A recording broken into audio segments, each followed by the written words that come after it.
Our guest is Paul Moses. Paul is a graduate of the Bayor University in Texas, where he got his BA degree in comparative religions. Paul's father was a preacher. Paul spent 3 years on the staff of the Methodist Home Children's Guidance Center in Waco, Texas.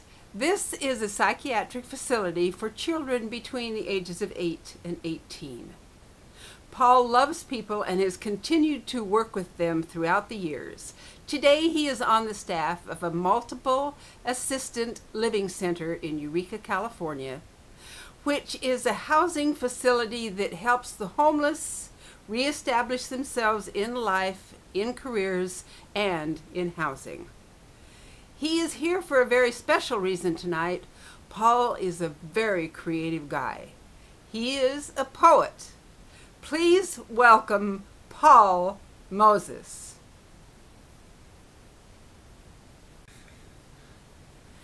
Hello, listening audience. Today we have Paul Moses. Paul is a poet, among other things. He's a highly educated man. He comes from American Indian and other DNA, so he is what you'd call a natural United Nations Peace Ambassador. Absolutely.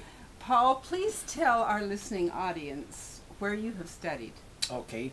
First, I studied at the feet of my grandmother back in East Tennessee on the back porch. And then I went to Bayor University and studied comparative religions. And subsequent to that, I worked at the Methodist Home Children's Guidance Center in a psychiatric ward for children ages 8 to 18. And that was a very educational experience. The director of it was a brilliant man with double PhD. He had studied child psychology and also criminal psychology. So he was a brilliant teacher of staff and of children. So, and we can get into some of the rest of it in a later time, Rebecca, but that gives you. I want you to enjoy Paul's beautiful poetry. Paul, share some of the pleasure, the laughs, and the emotions that you have committed to paper and to mind and to word. Thank you, Rebecca. Now, this first poem is basically inspired by my grandfather. When we were really young, he had me out watching the ducks land, and one of these ducks came in for basically a crash landing. And so later on in life, I was reflecting on my grandfather after he passed, and I wrote this poem. It's called Ode to a Fluttering Duck.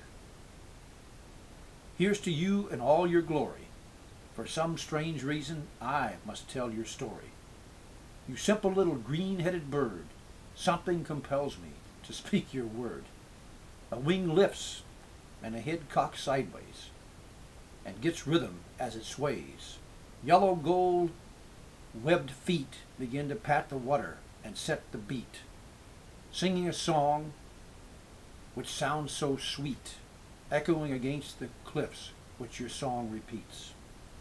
So here's to you, you fluttering duck. Thank God, unlike a chicken, you do not cluck, but instead lift your wings, flutter and quack, making me laugh and want to come back. That's the extremely intellectual ode to a fluttering duck.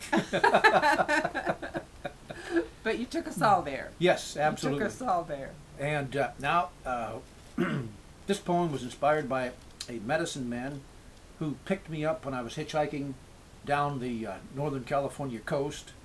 I would like to say an altered consciousness, but it wasn't necessarily elevated due to some of the habits I had at the time. But he transmitted this poem to me, and this has been instrumental in my recovery and my blossoming. And this was also fits with my comparative religion studies, though he taught this to me through his spirit. Medicine man. To dream of oneness in the heart, for the spirit's union in man, out of bleakness to form subtle warmth, with words unspoken, teaching lost souls. Riding a twisted highway of love, up the mountain of past knowledge, where the roots of life pass into trees. There you speak to the silken clouds, in power given by the eagle's whispering wings. You are bathed in silence as you hold truth in your even breath, showering me with visions deep and mysterious. That's to the medicine man, and I hope he is still teaching, either in this life or in another incarnation. And that would be also an ode to the Choctaw and Cherokee that I possess. Other things in me are the Scotch and Irish and the Jewish. So let's just say they won't let me into these hate groups. Not that I want to join. But, you know, I get in and, whoop, sorry, you can't join. Disqualified. Yeah. So this leads us to this poem, Rebecca, To a Poet in Prison. This is dedicated to everybody who has ever had a conscience. You've done this. If you're a prisoner of conscience in a prison, or you're oppressed for some reason because of your belief and desire to be free.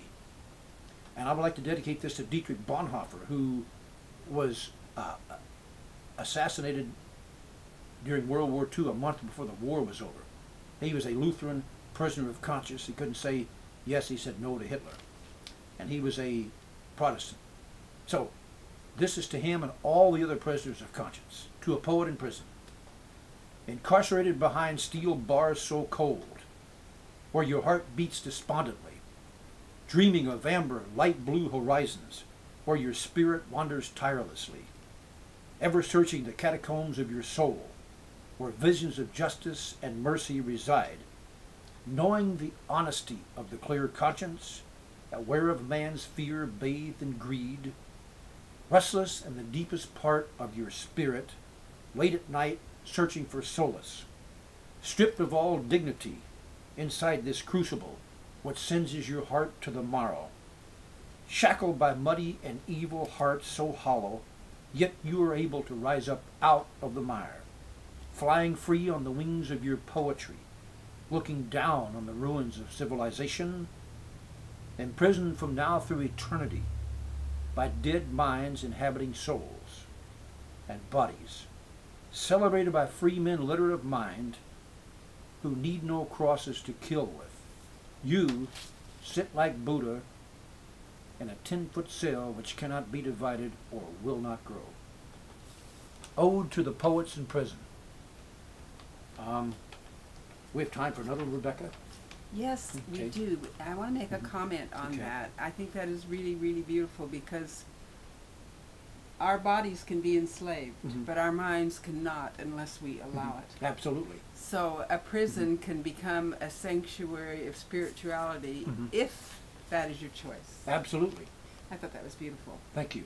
This one is in honor of my father, who was a devout follower of Martin Luther King Jr. My father's a World War II hero, and he used to weep and pray when Martin Luther King spoke, because being the warrior he was, he saw the warrior in Dr. King.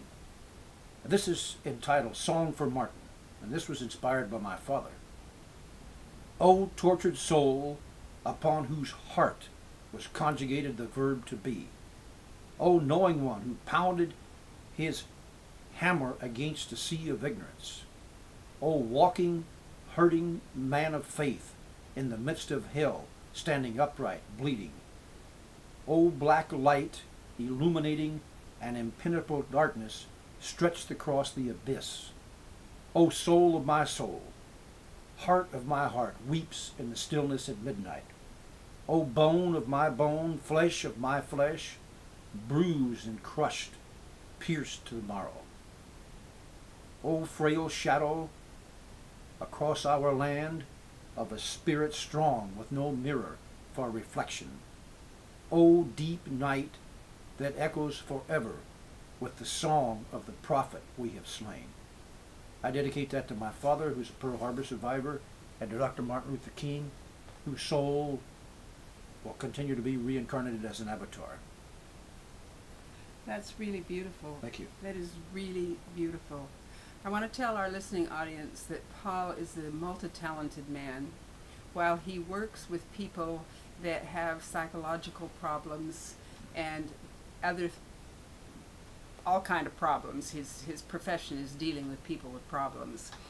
His joy is in the arts, where he finds dancing, playing music, and writing poetry to be at the head of the line. And I just want to tell everybody that through his art of his poetry, he has presented poetry in some very sophisticated places. Ladies and gentlemen, it's been my honor to present to you Paul Moses. And my honor to have been on your program, Rebecca Kimbel. Thank you very much. Paul. Thank you so much. You're very welcome.